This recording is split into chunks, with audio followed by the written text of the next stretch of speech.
65 people saw it happen. 1 second, Emily Carter was standing her ground in the middle of Blackridge Military Medical Center's East Corridor, her voice steady, her eyes locked on Lieutenant Grant Mercer's. The next second, his open hand connected with her face so hard her head snapped sideways and she hit the wall behind her. The sound of it, that flat, horrible crack, bounced off the linoleum and the fluorescent lights in the faces of everyone who had gone completely still. A tray of instruments clattered to the floor somewhere. Nobody moved to pick it up.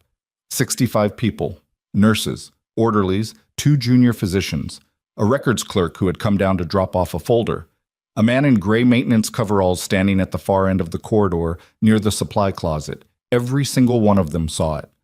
And not one of them moved, except the man in the coveralls. He turned slowly, and whatever was in his eyes when he looked at Mercer, it wasn't anger exactly. It was something quieter than that, something that made 2 of the nurses standing nearest to him take a small, instinctive step back without understanding why. Mercer didn't notice. He was too busy pointing at Emily. "Get her out of my hospital." It had started, the way most disasters do, with something small. The morning had been unremarkable up until 9:47, when Emily had walked into Bay 4 to check on a 19-year-old recruit named Private Dale Hutchins, who had been admitted the night before with what the intake notes called minor training injuries. She had read that chart 3 times on the night shift, and 3 times something in the back of her brain had flagged it wrong. The listed vitals were too stable for the injury pattern. The physical exam notes were too brief. The attending who had signed off on the intake was Dr. Aldous Crane, a physician she had learned in her 7 months at Blackridge to trust approximately as far as she could throw the man. Hutchins was 22 when she walked in. By the time she got his shirt off and saw the modeling along his left flank, he looked about 12. Pale, sweating, trying to convince her he was fine in the voice of someone who had been told his whole life that admitting pain was weakness. "When did this bruising start?" she asked, pressing 2 fingers carefully against his lower ribs. He flinched so hard his elbow knocked the call button off the bed rail. "It's just from the pack. We were doing load carries and How long have you been nauseated?" He closed his mouth. "Hutchins."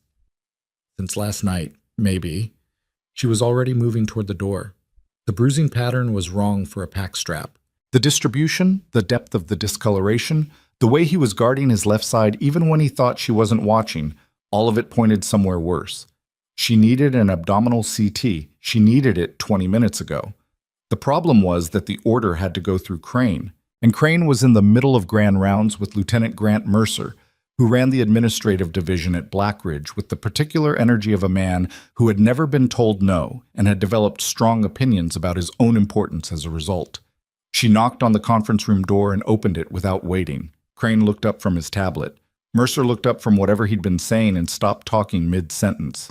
"Excuse me," Emily said, keeping her voice flat and professional. "I have a patient in Bay 4 presenting with left flank bruising, abdominal guarding, and a history of blunt trauma.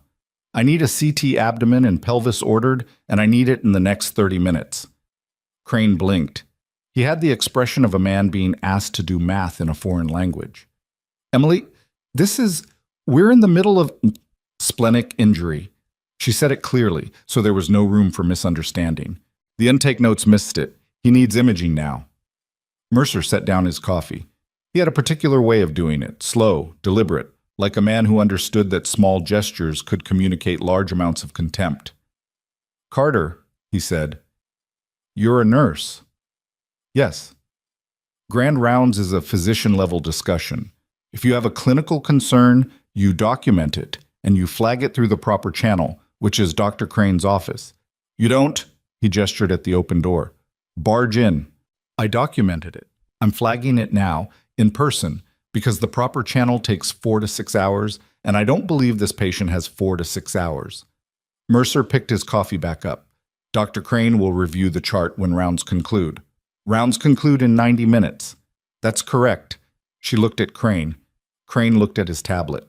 There was a version of this moment where she said, "Yes, sir," and walked back out and waited, the way she had learned to wait at Blackridge, patient and quiet, filing the correct forms in the correct order, trusting the system to move faster than it actually moved. She had spent 7 months practicing that version of herself. 7 months of letting things go, of picking battles, of telling herself that this job was different from the field and that different rules applied. She stood in the doorway of that conference room for approximately 4 seconds. "With respect, Lieutenant," she said, "if this patient goes into hemorrhagic shock in Bay 4 while that chart is sitting in a queue, the review board is going to want to know exactly what time I entered this room and what you told me." The silence that followed was the particular silence of a room in which something irreversible had just been said. Crane ordered the CT. He did it immediately, without looking at Mercer, his fingers moving across his tablet with the speed of a man trying to outrun his own cowardice. She left without thanking either of them because she wasn't feeling thankful. She was still in radiology when Mercer's assistant found her. The East Corridor was the main artery of Blackridge's medical wing, long, wide, and almost always occupied. By the time Mercer had walked down from administration with 2 security officers and his assistant trailing behind him, word had moved through the building the way word always moves through hospitals. Fast, distorted, and somehow worse than the original. Emily had just come back from the CT bay. She knew by the way the corridor went quiet, when she turned the corner, that whatever was coming was going to be bad. Mercer stopped about 8 feet away from her. He was a large man, 6'2", broad-shouldered, with the kind of face that had probably been handsome once and had since settled into something harder. He was not in uniform, but he carried himself like the uniform was implied. "Carter." "Lieutenant, I want your badge and your key card. You're suspended pending a formal conduct review." She had known it was coming. Knowing it was coming didn't make it feel any different than a hand closing around her throat. "On what grounds?" "Insubordination.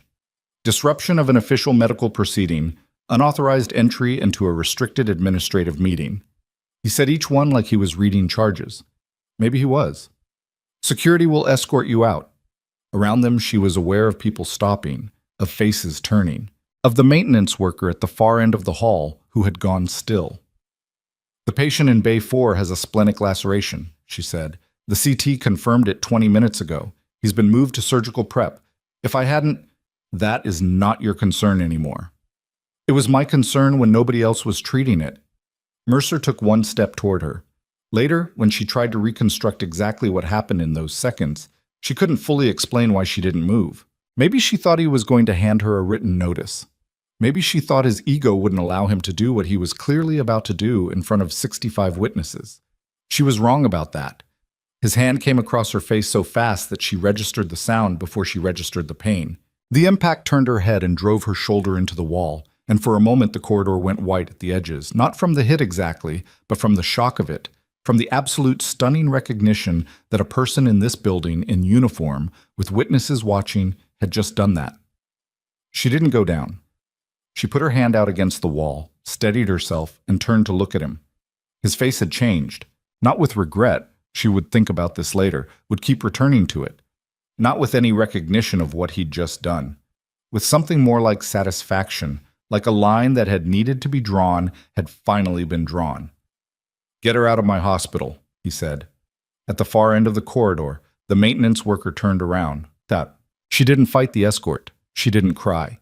She walked out through the main entrance with her keycard and badge in the security officer's hand, and her chin at a level that cost her more than anything she'd paid in months, and she sat in her car in the east parking lot for 11 minutes without starting the engine. Her face hurt. Her left cheek was already swelling. She pressed 2 fingers against her jaw the way she'd been trained to, methodically, checking for damage, and decided nothing was broken. The morning was overcast. The parking lot was mostly empty this far from the main entrance. She could see the bulk of Blackridge Medical Center through the windshield, its concrete face, its grid of windows, its military flags hanging limp in the still air. 7 months. She had spent 7 months in that building, learning how to be smaller than she was, how to exist in a structure that had no category for what she actually knew how to do. She turned the key. She drove. For the first 40 minutes, she drove without a destination, following the road out past the training grounds, past the rows of base housing with their identical lawns, past the commissary where the morning shift was just ending. Blackridge was a medium-sized installation, large enough to have its own hospital, small enough that everyone knew everyone else's business, or thought they did. She had learned quickly that the second part was the dangerous one. People at Blackridge thought they knew things. They usually knew about 40% of the actual situation and filled in the rest with assumption. She pulled into a gas station off the main post road and sat with the engine running and her phone in her hand. There were 6 messages waiting. 3 from colleagues who had been in the corridor. 1 from a nurse named Paloma Osei, who had been there and who wrote Emily. "I'm so sorry. What do I do in a way that made Emily feel briefly, painfully, like crying?" 1 from her union rep, which was encouraging in a procedural way. 1 from an unknown number, which she didn't open. She was working out what to say to Paloma when her phone rang. The screen read, "Sergeant Reyes." She answered on the second ring. "Tell me you saw it," she said. "I was on the 3rd floor," Danny Reyes said. He had been her closest colleague at Blackridge. Not a friend, exactly, in the way that civilian friendships worked, but someone who had understood her in the shorthand way that certain work relationships developed into something more than professional. "I heard. Everybody heard. Emily, I need to know if there's a formal complaint process I can access while suspended." A pause. "Is that really the question you want to ask me right now?" "It's the question that matters." "Okay." "Oos," she heard him exhale. "Yes, suspension doesn't remove your right to file. You can go through the IG's office directly, bypass Mercer's chain entirely. But Emily, 65 people saw what he did. This is different from before." She knew what he meant by before. The 2 complaints she'd filed in the previous 3 months, both of which had been reviewed and quietly set aside by administrative offices that reported 2 levels up to people who had drinks with Mercer at the officers' club. She had documented everything. She had followed every procedure. And every time the documentation had reached the level where Mercer's relationships lived and disappeared. "It's different because he hit me in public," she said. "Yeah, as opposed to all the other things, which he did in private." "I know." She was quiet for a moment. Outside the gas station, a truck pulled in and a young enlisted soldier got out and stretched. He looked about 17. He looked like Private Hutchins, whom she would not be able to check on this afternoon or tomorrow because she was no longer authorized to be in the building. "I have to go," she said. "Emily, I'll call you later." She put the phone down. She sat. Then her scanner app, the one she'd kept on her phone since the first week at Blackridge, the one that pulled the facility's emergency frequencies, the one she'd told herself was just a habit and not an indicator of some deeper inability to fully leave a version of herself behind, went active. The voice on the other end was not calm. "Gis, it was a training accident. A UH-60 Blackhawk on a low-altitude navigation exercise had gone down in the tree line approximately 4 miles northwest of the installation. Preliminary reports coming through the scanner said the crash had involved mechanical failure during a banking maneuver. The crew of 4 plus 6 troops in the back. Some had survived the impact. The exact number wasn't clear yet. Emily was already driving back before the second transmission finished. She understood as she drove that this was a decision with consequences. She had been suspended. She had been physically removed from the facility. Returning placed her in direct violation of a formal administrative order, which meant the conduct review she was facing would now include a second charge on top of the first. She understood all of this the same way she understood things at altitude, under fire, with a patient bleeding out in front of her, as information, relevant but not determinative, a factor to be weighed against other factors. 10 people, possibly 10 people, in a helicopter crash being transported to a facility whose trauma team had responded adequately to exactly nothing requiring real field medicine in the 7 months she'd been there. She made the turn onto the post road. The scene at Blackridge's entrance was already controlled chaos. 3 military vehicles had arrived in front of the main ER entrance. 2 ambulances were pulling out, presumably heading to the crash site. A cluster of nurses and techs stood near the ambulance bay in various states of urgency, and as Emily pulled into the lot, she could see through the ER's glass doors that the inside was already moving wrong, too fast in some places, too slow in others. People crossing paths without communicating. The particular visible signature of a team that was overwhelmed before the patients had even arrived. She clipped her hair back with the band she kept around her wrist. She got out of the car. She walked in through the side entrance. the one near the supply corridor that nobody checked because it required a keycard she had already returned, but the lock on the east side door had been malfunctioning for 3 weeks, which she knew because she had submitted the maintenance request herself on 2 separate occasions, and the request had, like most of her requests, been filed and left to wait. The door opened. She went in. The ER was not yet at capacity. The first ambulances hadn't returned, but the team was staging, setting up bays, pulling equipment, arguing in low voices about triage protocol, and the argument told her everything she needed to know about how this was going to go if nobody intervened. "Who's running trauma lead?" she asked. 3 people looked up. None of them answered immediately, which was itself an answer. "Dr. Vasquez was supposed to be on call," said a tech named Marco. He was one of the good ones, competent, fast, reliable in a crisis. He was also looking at her with an expression that mixed relief with visible discomfort, because he had been in the corridor this morning and he knew exactly what her presence in this building meant. "Is Vasquez here?" There was a miscommunication. He's coming in from off base. ETA. How long? 20, maybe 25 minutes. The first ambulance hit the lot. Emily moved. What happened in the next 40 minutes was not smooth. It was not efficient in any way that would look clean on a report.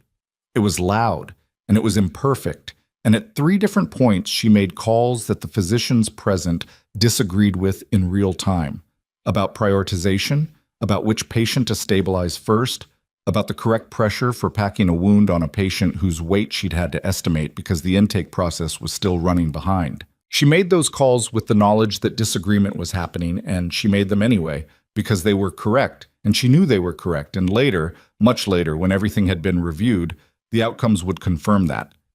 But in the moment, it looked like chaos, because it was chaos.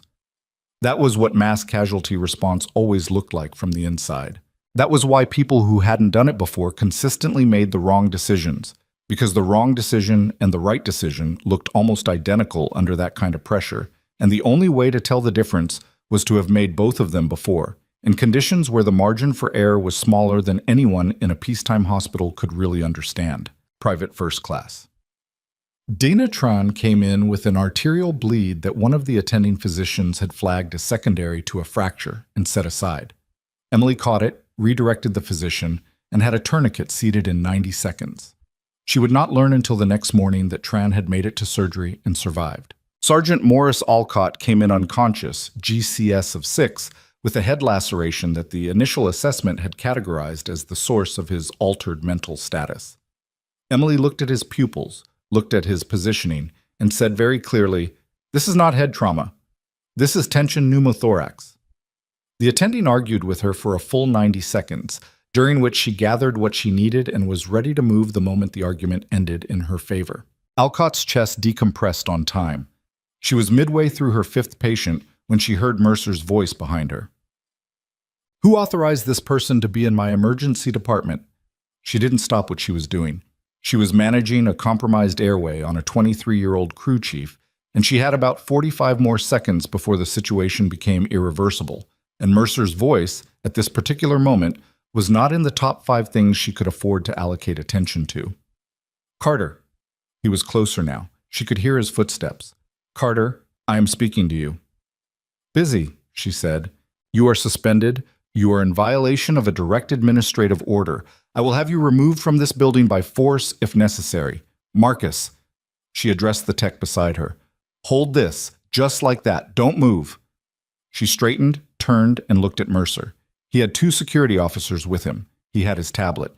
He had the particular expression of a man who was accustomed to being the largest problem in any room and was struggling to recalibrate to a situation where the room had larger problems. "There are 9 patients in this department," she said. 2 of them were incorrectly triaged and will not survive without immediate intervention. I have addressed one. The second is in Bay 3. If you want to remove me from this building right now, you should be aware that the record will show that you removed me from an active mass casualty response because I violated an administrative suspension that stems from you striking me across the face this morning. Something moved through the room, not a sound, more like a pressure shift. The security officers didn't move. Mercer's jaw was tight. He was looking at her with something that had gone past anger into a different register, something calculating and cold, the look of a man who was revising his approach. "We'll address this when the situation stabilizes," he said. She turned back to her patient. "Marcus," she said, "let's go." She was in Bay 7 when the vehicles arrived outside. She didn't see them come in. She heard them, the familiar low grumble of government vehicles pulling in fast and parking with authority. Through the window at the far end of the bay, she could see the flash of black against the parking lot asphalt. Not ambulances, not base security. Something else. Paloma appeared at the bay door, slightly breathless. "Emily, in a minute." "Emily, there are military police in the lobby." She glanced up. "And that maintenance man," Paloma said, more quietly. "The one who was in the corridor this morning. He's with them. He's not dressed like maintenance anymore." Emily held what she was doing with her hands and kept her eyes on the patient in front of her and let that information settle somewhere in the back of her brain, where it would wait for a moment she could actually afford to think about it. The man in the gray coveralls. She had noticed him this morning, had clocked him the way she clocked everything, automatically, the way a certain kind of training makes you notice exits and body language and things that don't quite fit. He had been there since she arrived for her shift. He had been in the supply corridor the week before. He had been at the far end of a hallway she'd passed through on 3 separate occasions over the last 2 weeks, always just at the edge of things, always doing something plausible with his hands. She had thought more than once that he was watching her. She had decided more than once that she was being paranoid. The airway stabilized. She stepped back. She told Marcus to monitor and flag any change in O2 sat, and she stripped off her gloves and dropped them in the waste bin, and she turned toward the corridor. Through the glass panel beside the bay door, she could see the lobby. Military police. 3 of them, in full gear, standing with the specific patience of people who know they're not leaving without something. And beside them, no longer in gray coveralls, in the quiet Navy uniform of a naval officer, stood the man she'd dismissed as maintenance. He was looking directly at the bay where she was standing, and whatever was about to happen, whatever had been building in this building for longer than she'd understood, was not finished yet. Not even close. He held her gaze for exactly 3 seconds before he looked away, not dismissively, but deliberately. The way someone looks away when they're giving you a moment to prepare for something you don't yet know is coming. Emily pushed open the bay door and walked into the corridor. The lobby was 40 feet away, separated from the trauma wing by a set of double doors that required keycard access. She didn't have a keycard anymore. She pushed through on the maintenance override, the same malfunctioning side latch logic that had gotten her in the building in the first place, and came through into the main reception area where the military police were standing, where the naval officer in his dark uniform was now speaking quietly to the facility's head of security, where 3 nurses had positioned themselves near the reception desk with the careful stillness of people trying to be invisible while watching everything. She stopped about 10 feet away. He turned. Up close, he looked different than he had in the coveralls. Not because the uniform changed him exactly, but because without the coveralls there was nothing softening what was underneath. He was somewhere in his mid-40s, lean in a way that came from discipline rather than genetics, with a face that had been outdoors too much and in difficult places. He had the kind of stillness that some men carried after certain kinds of service. Not peace exactly, but something that had come through the far side of a great deal of noise. "Nurse Carter," he said. She didn't correct the title, though she was aware that as of 4 hours ago, she didn't technically hold it at this installation anymore.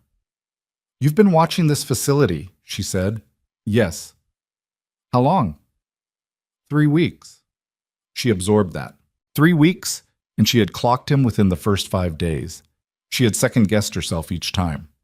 That was its own kind of information, about her instincts, about how thoroughly Blackridge had worked at convincing her that her own read of a room was unreliable. "Commander," she said. She'd read the rank insignia on his uniform without deciding to. Old habit. "Nolan Voss." He said it simply, without the full formal architecture that some officers use to remind you of your position relative to theirs. "I'm with NCIS's Administrative Integrity Division, attached temporarily to NaviSec's Medical Oversight Command. We've been conducting a classified audit of this facility." Behind her, she heard the double doors open. She didn't turn around, but she heard the footsteps, 3 people, moving quickly, and she heard Mercer's voice before she saw him. "What is the meaning of this?" It wasn't a question. It came out flat and hard, the Shengyin of a man who had spent years making statements into commands by sheer force of expectation. Emily moved slightly to her left, not retreating, just repositioning so she could see both Voss and Mercer in the same eye line. Mercer took in the military police, the uniform, the insignia, and recalculated visibly. The hostility didn't disappear, it just went somewhere behind his eyes where he thought nobody could see it. "Lieutenant Mercer," Voss said, "I was going to come find you in the next few minutes. You've saved me the walk. I don't know who you are or what authority you believe you have in this building. I have a copy of the inspection warrant in my inside pocket. I'll show it to you in a moment." Voss's tone was the opposite of aggressive. It was the kind of calm that people mistook for passivity right up until the moment they understood it wasn't. "First, I'd like to address the current medical situation, since that takes priority. Then we'll deal with the other matters. The medical situation is under control." Emily turned and looked at him. She couldn't entirely help it.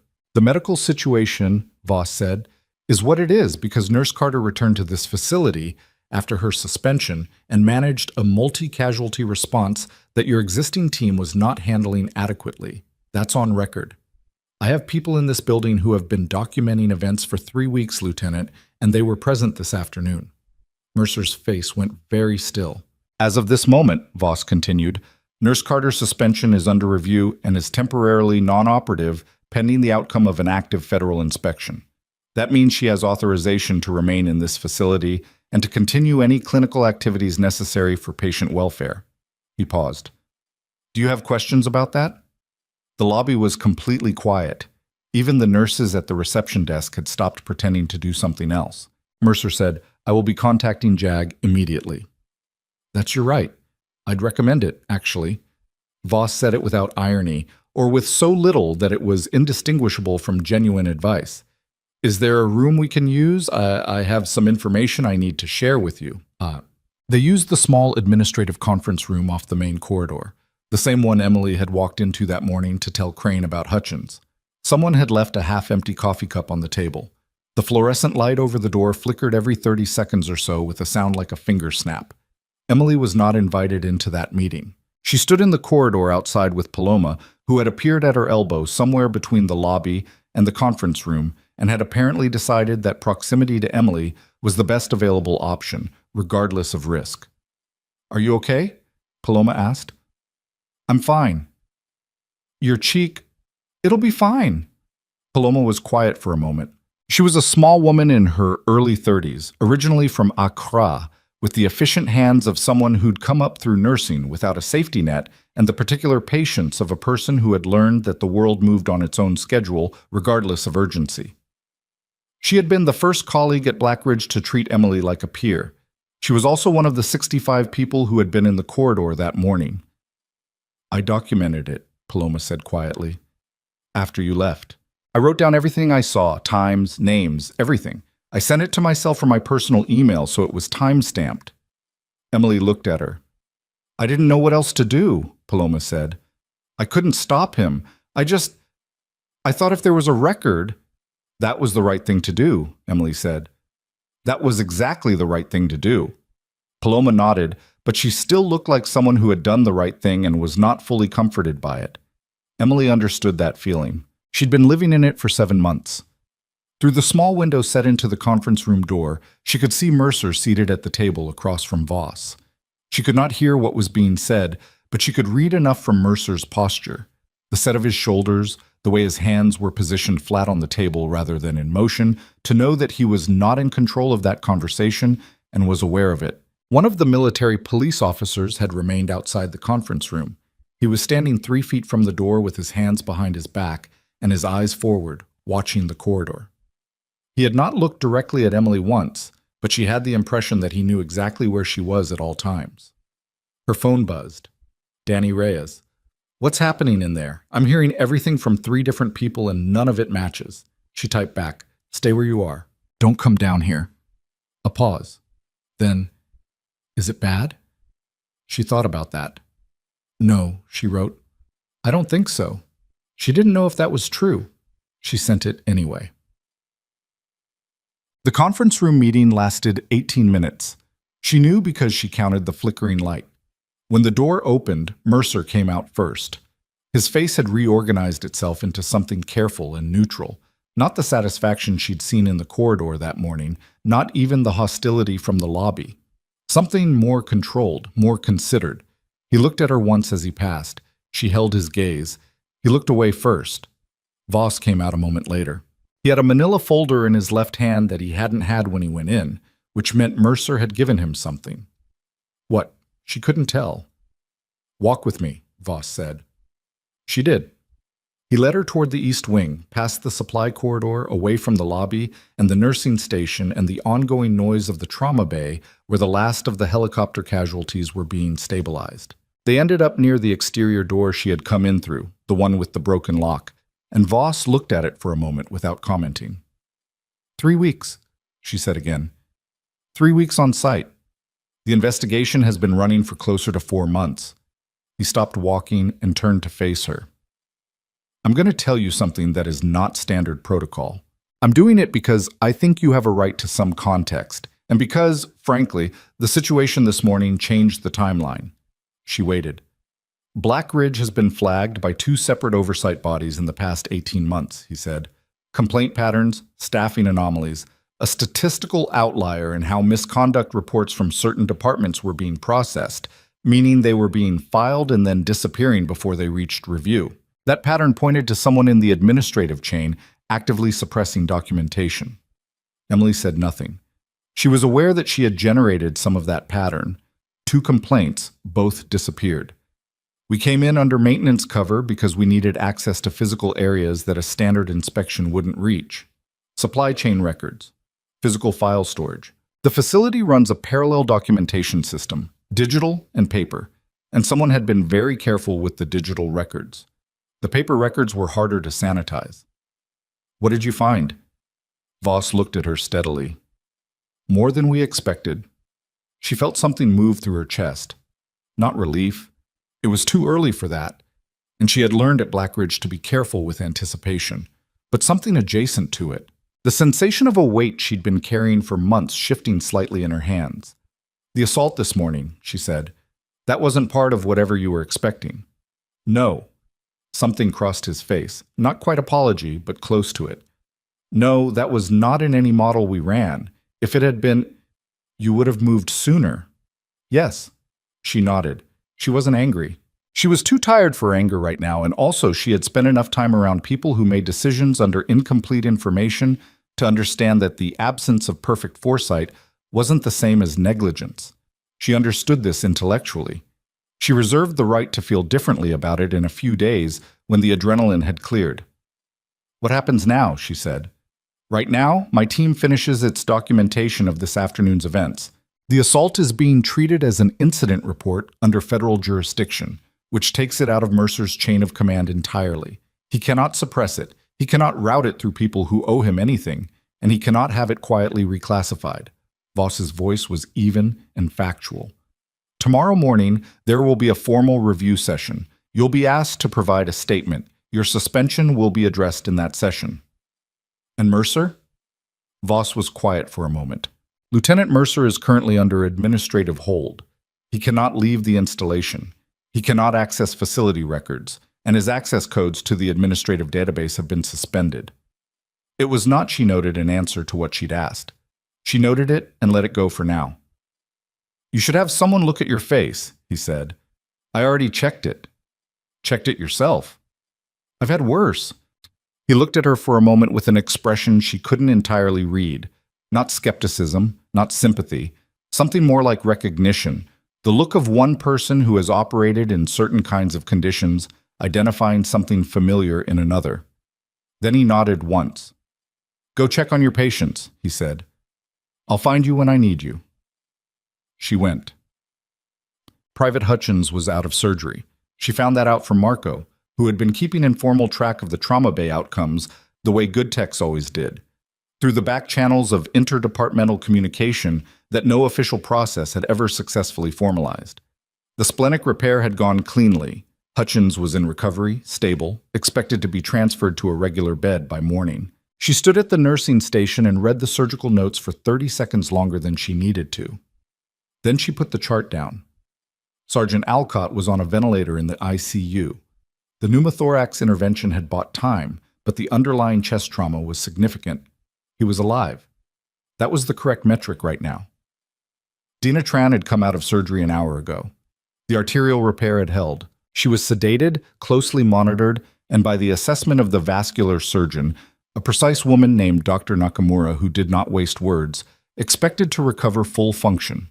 3 people who had been in serious danger. 3 people who were now, because of decisions made in a loud and imperfect and disputed 40-minute window, still in the world.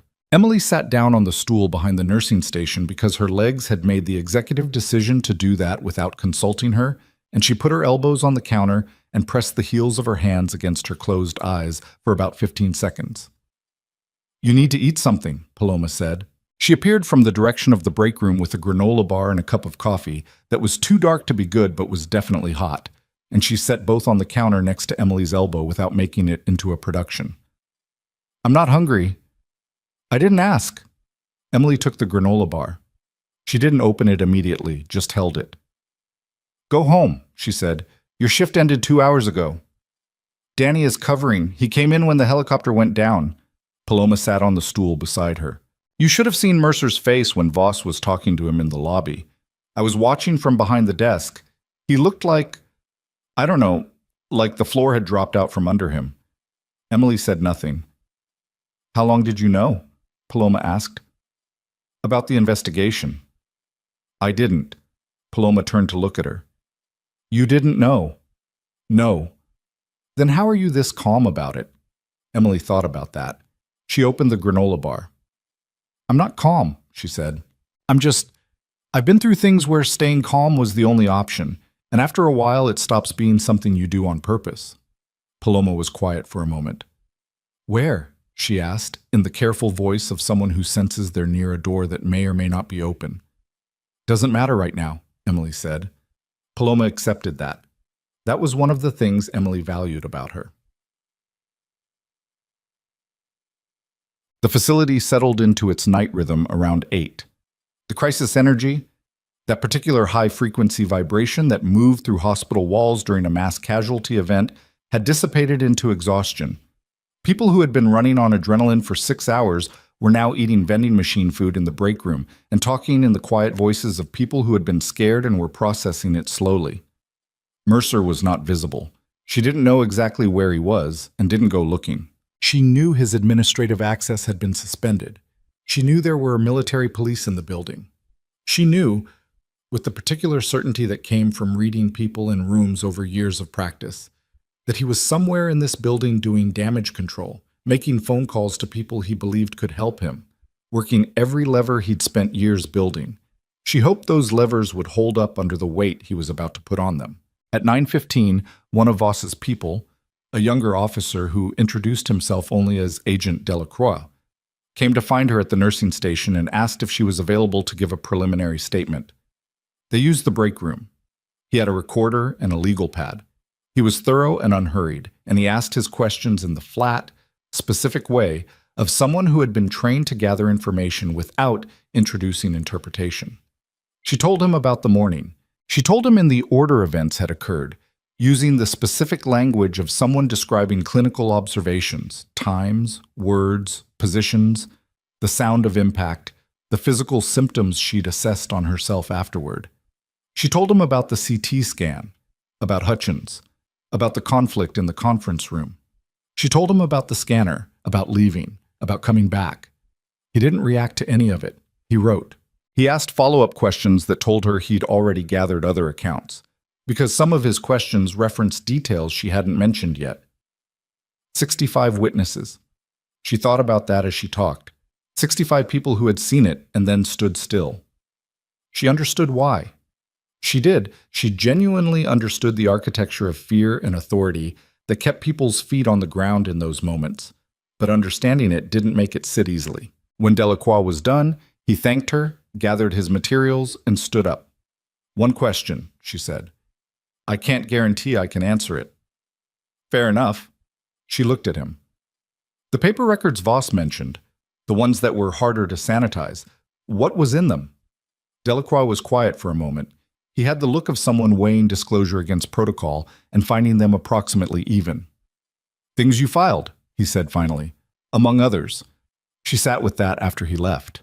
Her 2 complaints, somewhere in a physical filing system, surviving the deletion that had been applied to their digital versions, sitting in a drawer or a cabinet or a manila folder in a room nobody had thought to fully clean because the digital version was supposed to be the only one that mattered. She had done things by the book, and the book had failed her, and somehow the book had also been the thing that saved the record. She didn't know what to do with that exactly. She filed it in the place where she put things she'd need to think about more carefully later. She found an empty exam room at 10 and slept for 2 hours on the cot they kept for overnight residents. She set the alarm on her phone and woke exactly when it went off, which was one of the things her body had never unlearned, the ability to surface from sleep quickly and fully without the soft edges of civilian waking. She sat up, checked her face in the screen of her phone, assessed the swelling. Down slightly, still visible.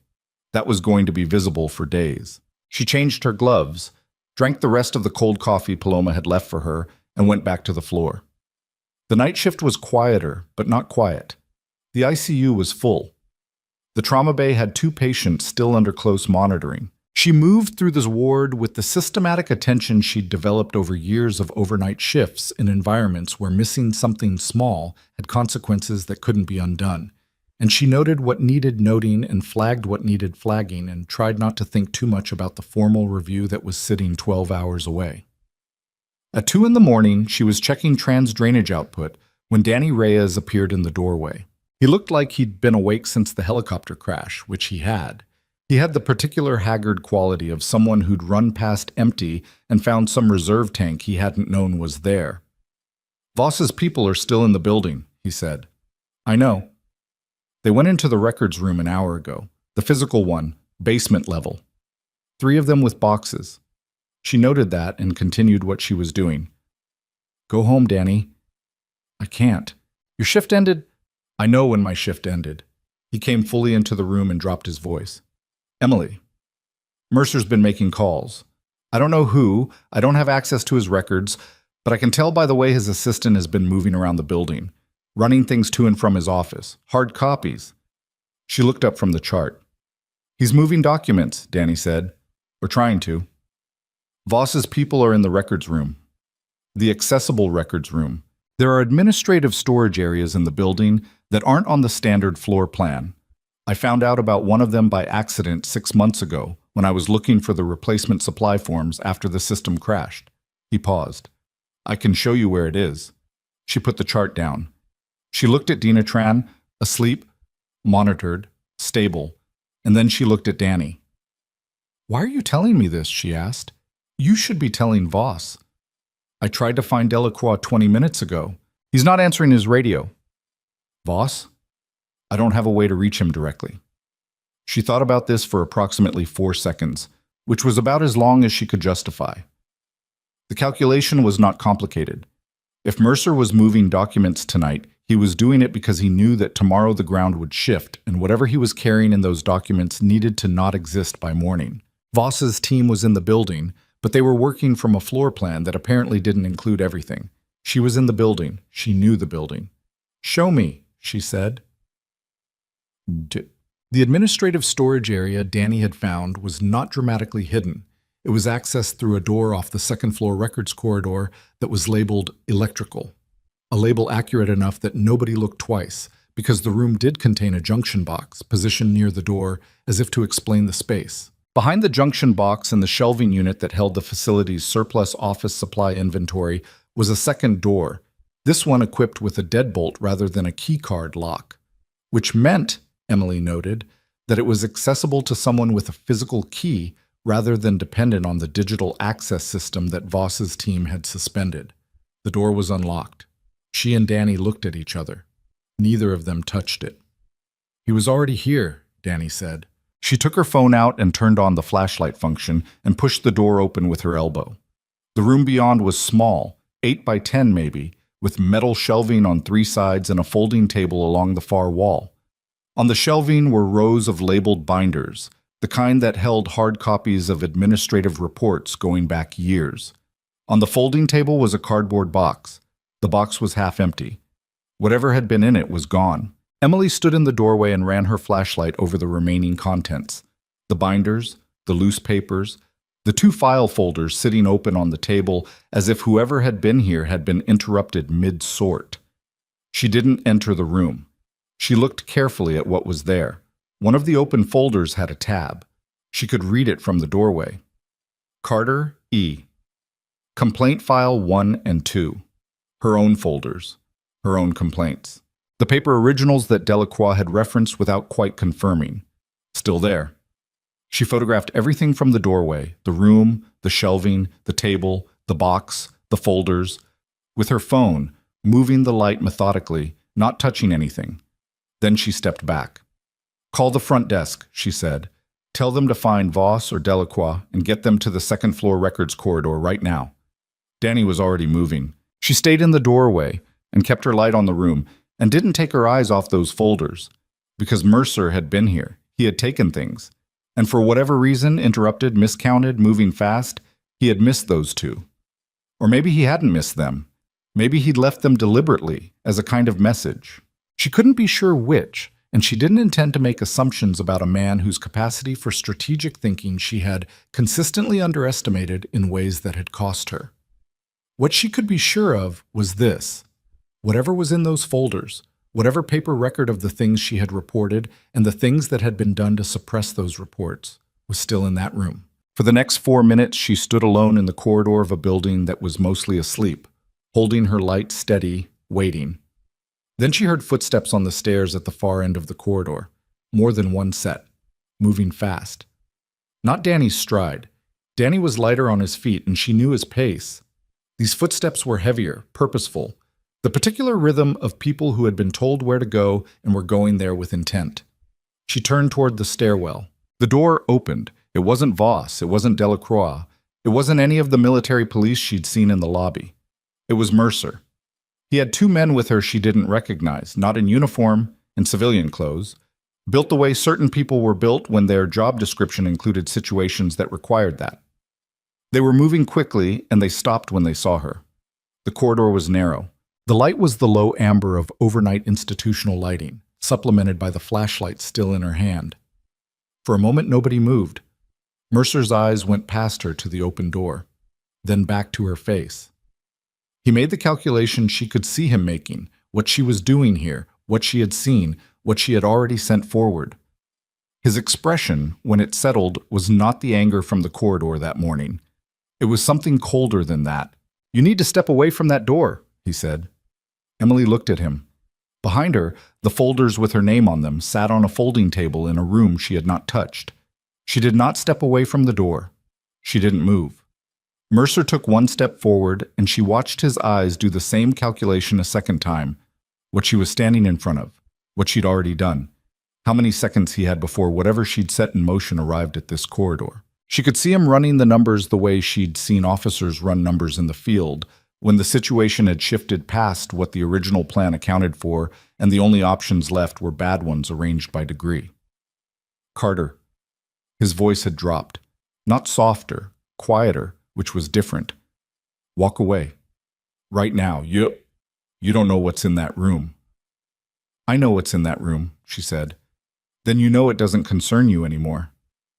"My name's on 2 of those folders." Something shifted in his face. Fractional. Gone before she could fully read it. The 2 men behind him hadn't moved, but she was aware of them the way she was aware of things at the edges of a situation, not looking directly, tracking anyway. "Those records are administrative property," Mercer said. "You have no authorization to access them, no authorization to be in this corridor, no authorization to be in this building. Whatever you think you're doing—" "I'm standing in a doorway," she said. "I haven't touched anything." "Step away." "No." The word came out flat and final, and she felt it leave her body the way certain things did, without deliberation, from somewhere below the level where deliberation happened. She had spent 7 months making herself smaller in this building, and she was done with it.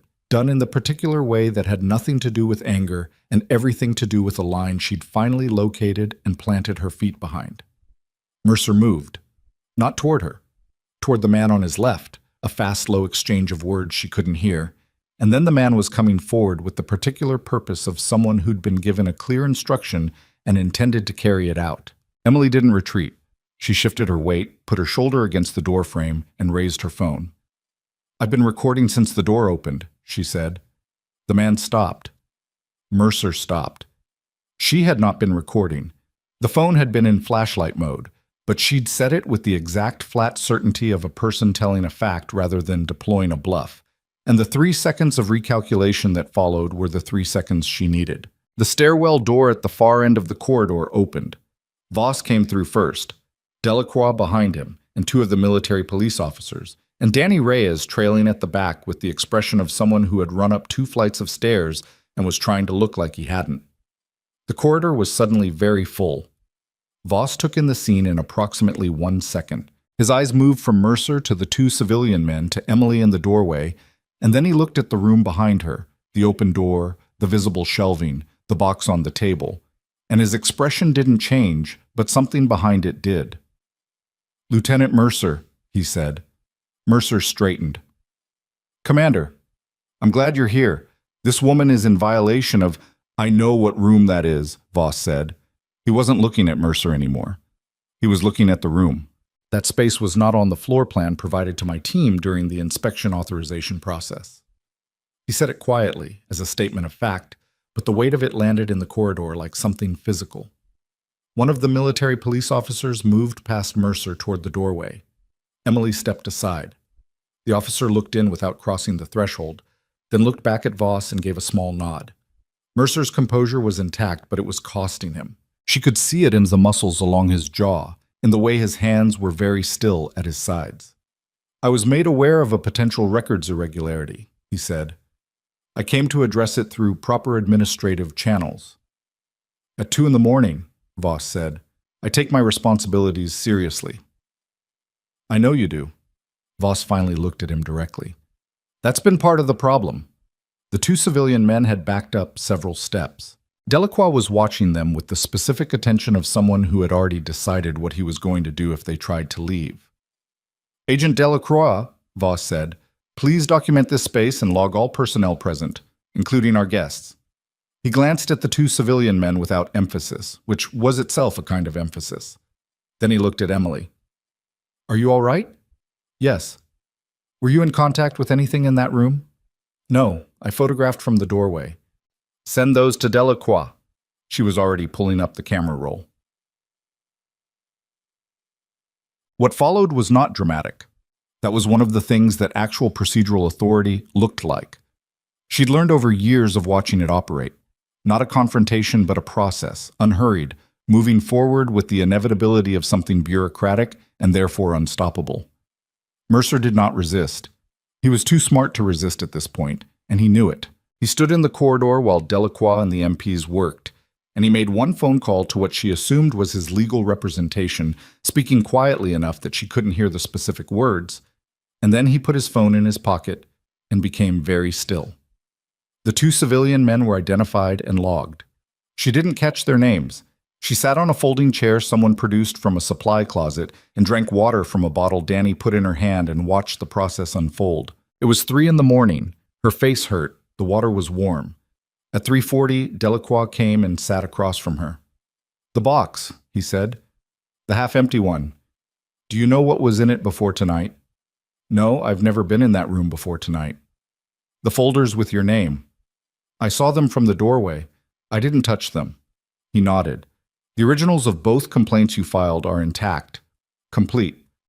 He said it carefully, in the way of someone who understands that information lands differently on different people. "There are also files in that room that predate your complaints by approximately 3 years. They relate to other personnel, other people's documentation, other complaints, other records, other paper trails that had been physically removed from accessible storage and kept here, in an unlocked room off a mislabeled corridor by someone who understood exactly how institutions discarded inconvenient information and had decided to take a more hands-on approach. She pressed the water bottle against her sore cheek. The cold helped marginally. "He was moving them tonight because he knew you'd found the room," she said. "That's the working assumption." Did you get everything?" Delacroix's expression shifted in a way she'd come to recognize as his version of a careful pause. We got what's in the room. Whether that constitutes everything, that's a question we're still working on. She accepted that. It was an honest answer. Mercer was escorted from the building at 4:17.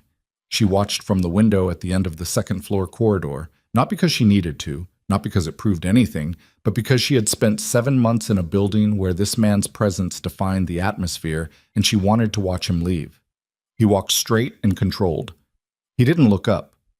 The parking lot lights caught the silver at his temples, the careful press of his civilian jacket. 2 MPS walked with him but did not touch him. He got into the back of one of the government vehicles without being told to. The vehicle pulled out. The parking lot was quiet again. Danny appeared beside her. He didn't say anything. He was eating a vending machine sandwich with the mechanical focus of extreme exhaustion, and he looked out the window at the empty lot. "I've worked in this building for 4 years," he said. She waited. "I knew something was wrong. I filed 1 complaint in my 2nd year. It disappeared." He took another bite. Chewed. "I told myself that was just how it worked here, that it wasn't worth it." "It's a reasonable thing to tell yourself," she said. "I know." He didn't say anything else for a moment. "I'm glad you didn't." She looked at the empty space where the vehicle had been. She was very tired. "Go home," she said. This time, he went. She slept 3 more hours on the exam room cot and woke before the alarm to the sound of the early shift arriving. For a moment, in the gray light of the room, she didn't know where she was. Then she did. She washed her face in the small sink, looked at herself in the mirror. The bruising had developed overnight, a dark discoloration along her left cheekbone that would be impossible to miss, the kind that answered any questions about what had happened without requiring her to say anything. She put on her badge, the temporary one Voss's team had issued her the night before, a small piece of laminated paper that technically restored her building access pending the formal review. She clipped it to her pocket and went out. The morning shift moved around her with the cautious awareness of a facility that had gone through something significant and was still processing it. People looked at her. Most of them looked away quickly. A few didn't. A tech she barely knew gave her a small, deliberate nod that she received without reacting to. Paloma was at the nursing station and said nothing except "there's coffee" and pointed to the break room. The formal review was scheduled for 9. She had 2 hours. She spent one of them checking on her patients. Hutchins was awake, sitting up slightly, the color back in his face. He looked at her when she came in with the particular expression of very young soldiers who had been told repeatedly that their pain wasn't significant and had nearly died of it. "You're the one who caught it," he said. Not a question. "Yes." He nodded slowly. He was working out what to say, and she could see him going through options and discarding them. "Thank you," he said finally. It was the simplest version. She accepted it. Alcott was off the ventilator. That was the information that mattered. He was not conscious yet, but the numbers were moving in the right direction, and the night ICU nurse, a composed woman named Hilda, who had 30 years of experience and the unflappable quality that came with it, said his trajectory looked sustainable. Tran was awake, uncomfortable, asking about her unit, which was the clearest possible indicator that she was going to be fine. Emily stood at Tran's door for a moment longer than strictly necessary. She looked at the monitors, the drainage, the IV line. She noted everything in the precise mental shorthand of her clinical training, and then she allowed herself, briefly and without making a production of it, to simply be glad that these 3 people were still breathing. She had made the right calls, under pressure, without proper resources, with someone actively trying to remove her from the building. She had made the right calls, and she had been right, and people were alive because of it. That didn't fix everything. It didn't fix the 7 months. It didn't fix the bruise on her face, or the 2 disappeared complaints, or the way her hands had been shaking slightly in the parking lot at 4 in the morning. But it was real, and it was hers, and nobody could take it back. The review convened in the main administrative conference room at 9:02. Voss chaired it. Delacroix sat to his left with a laptop and a binder. 2 officers Emily didn't recognize sat to his right. From Blackridge's side, Dr. Vasquez, who had finally arrived mid-afternoon the previous day, and had the look of a man who understood he'd missed something significant.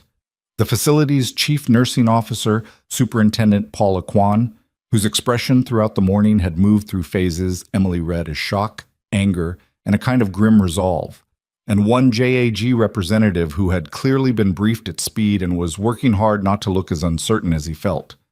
Mercer was not present. She noted that and moved on. She had expected the review to feel adversarial. It didn't, quite. Voss ran it with the same quality she'd observed in the corridor the day before. Unhurried, factual, not without weight, but not performative either. He laid out the timeline. He referenced documented evidence. He spoke about the assault once, directly, with the specific clinical language of an official record, and then moved forward without dwelling. Her statement from the previous night was entered. Paloma's time-stamped documentation was entered. The security footage from the East Corridor, she had not known there was footage, had not thought to wonder, was referenced but not played. The surgical outcomes for the 3 critical patients were read into the record by Dr. Vasquez, who did it in a flat voice that nonetheless carried something underneath it. Then Voss said, "I'd like to address the clinical record from yesterday's mass casualty response." He produced a document. He did not hand it around. He read from it. What he read was an account of specific interventions, specific patients, specific outcomes. It had been compiled, she gathered, from the reports of everyone who had been in the trauma bay, nurses, techs, the attending physicians, Vasquez's retrospective review. It was precise and it was complete, and it described, in the objective language of medical documentation, exactly what she had done and what the results had been. When he finished reading, the room was quiet. Superintendent Kwan said, "I want the record to reflect that Nurse Carter was operating under suspension at the time of the mass casualty response." "Noted," Voss said. "Bosses." "I also want the record to reflect," Kwan continued, in a voice that was doing several things at once, "that her clinical judgment was correct in every instance documented, and that without her intervention the outcomes for at least 2 patients would have been," she paused, "different." Different was the word she chose. Emily understood the weight of the word she chose not to use. Voss nodded. "Also noted." He set the document down. He looked at Emily. "We're going to take a short recess. I need to introduce some additional information before we proceed." He looked at Delacroix. Delacroix opened his laptop. She didn't know what was coming. She sat with her hands flat on the table and her face still, and she waited, and the room held whatever it was holding. And outside through the window she could see the training grounds in the early morning light, and the flags and the ordinary, unremarkable face of the installation where she had spent 7 months being slowly, methodically told that she was less than what she knew herself to be. Voss opened his folder. He produced a second document. This one was different, thinner, older-looking, with a cover page she could read from where she sat only partially, 2 words visible above the classification bar. Her name. Her full name, and a designation she had not seen written down in a long time. Kwan leaned forward slightly. The JAG officer stopped writing. Vasquez looked from the document to Emily and then back to the document with an expression that was rapidly reorganizing itself. Voss looked up. "Before we discuss the administrative findings," he said, "I think it's time we talked about who exactly is sitting at this table." The room had gone the particular kind of quiet that happens when people realize they've been operating with incomplete information about something fundamental. Voss set the document flat on the table and turned it so it faced the room. Emily looked at it. She had known, somewhere in the back of her mind, that this moment was coming, had felt it building since the lobby, since Voss had looked at her with that quality of recognition she hadn't been able to fully name. But knowing something is coming and experiencing it arrive are different things, and she sat with her hand still on the table and her breathing even and let the room catch up. The cover page read, "Carter, Emily R. Service Record/Medical Operations Division, Classified Tier 2. Kwan was reading. Her expression had stopped moving through phases and settled into something she was working hard to keep neutral. Vasquez said, "I don't understand." "Nurse Carter," Voss said, addressing the room rather than her directly, which she recognized as the formal mode of someone presenting evidence, served for 6 years in the United States Army prior to her transition to civilian nursing. Her record includes 3 overseas deployments, She was attached to a forward surgical team during 2 of those deployments, operating in combat-adjacent environments where medical support required field triage, emergency surgery assistance, and trauma management under active fire conditions. He paused. She holds qualification ratings in tactical combat casualty care, advanced trauma life support, and field surgical assistance that place her, by any objective measure, in the top percentile of combat medical personnel her unit had ever trained. The JAG officer had stopped writing entirely. She was awarded the Army Commendation Medal for actions during her second deployment, in which she maintained a field trauma station for 11 hours during an operation that went significantly past its planned parameters, treating 14 casualties with 1 other medic and equipment that had been partially destroyed. Voss said this in the same even tone he'd used for everything else. She was recommended for the Soldier's Medal by her commanding officer. That recommendation was approved and then administratively delayed due to a paperwork irregularity that was never resolved. The medal was never formally presented. Silence. Emily looked at the window. The training grounds. The flags. She left the Army at the end of her contract, Voss continued. She transitioned to civilian nursing, completed her RN licensing requirements, and was hired at Blackridge Medical Center 7 months ago. At no point during her employment here was her service record disclosed to facility leadership, because she chose not to disclose it. He looked at her then. That was her right. Quan said slowly, "She never mentioned any of this." "No," Voss said. "She didn't." Quan looked at Emily. The expression on her face had completed its reorganization into something Emily would have found difficult to describe. Not guilt exactly, not sympathy exactly, but something that had both of those things in it and something else underneath them that looked like the particular discomfort of a person who has enforced a hierarchy without knowing what it was actually built on. Emily said, "I didn't come here to leverage my service record. I came here to do the job." I understand that," Quan said. "I'm not saying it as an accusation." "I know." Quan looked down at the cover page. Back up. "I'm saying I understand it." The JAG officer cleared his throat. He was a young man, early 30s, and he had the look of someone who had walked into this room expecting a straightforward administrative hearing and was now doing significant work to catch up. "Commander Voss, I'd like to understand the relevance of Nurse Carter's service record to the current proceedings." 2 points of relevance, Voss said. First, the clinical interventions she performed during yesterday's mass casualty response are more legible when you understand her training background. The decisions she made were not nursing decisions. They were field medicine decisions, made by someone with genuine operational experience in exactly that kind of environment. The physicians who disagreed with her in real time were disagreeing with someone who had made those same calls in worse conditions with worse resources. The record shows she was correct. He paused. Second point, her service record is part of the documentation that Lieutenant Mercer's team attempted to access and remove from the secondary storage room last night. The room absorbed that. Her complaint files were in that room, Delacroix said, from his position at Voss's left. He said it without inflection, reading from his laptop.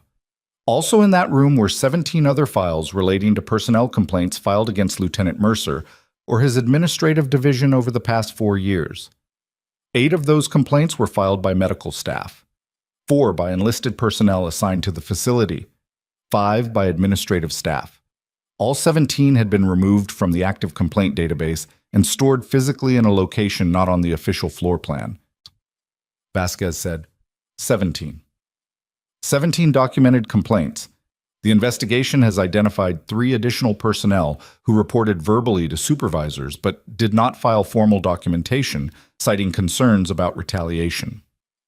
20 people across 4 years. Emily had known the number was larger than hers. She hadn't known it was that large. She thought about the people who hadn't filed, who had calculated the risk and decided it was too high. She didn't judge them. She had been close to that calculation herself more than once in those 7 months. Lieutenant Mercer, Voss said, is currently under federal administrative hold at a separate location on this installation. He will not be returning to this facility in any administrative capacity. Formal charges are being prepared by the IG's office in coordination with JAG and will be filed within 72 hours. What charges? The JAG officer asked. Assault, obstruction of a federal investigation.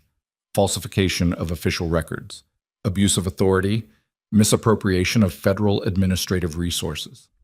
Voss said each one with the flat precision of a man reading from a list he had been building for 4 months. There may be additional charges as the investigation completes. That determination is still in progress. The room held what it held. Quan said very quietly, "What happens to the facility now?" Shut.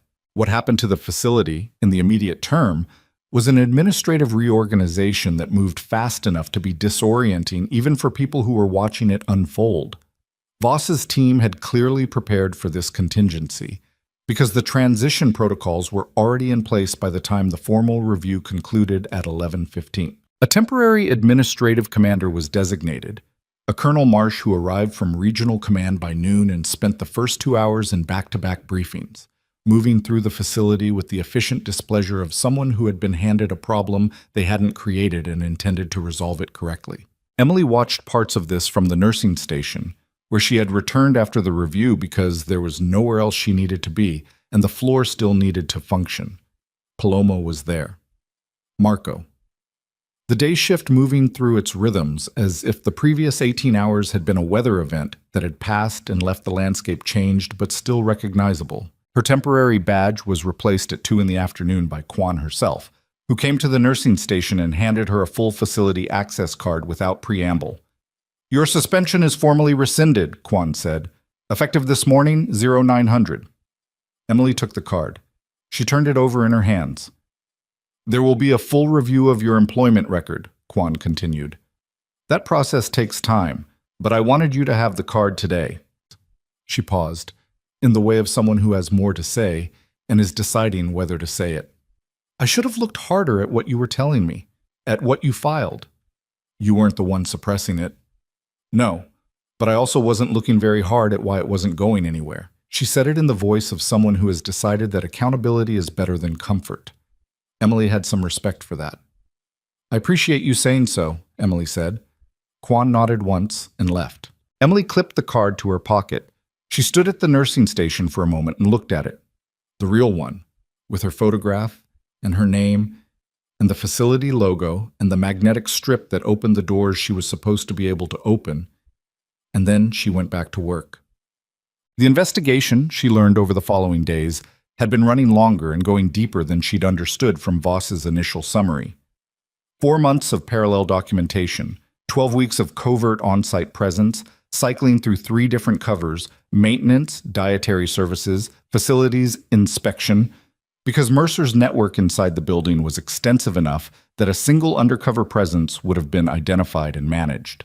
They had built the case in layers, and what the hidden storage room had given them was the final structural element, the physical evidence of systematic suppression that the digital record, which Mercer had controlled and sanitized across years, couldn't provide.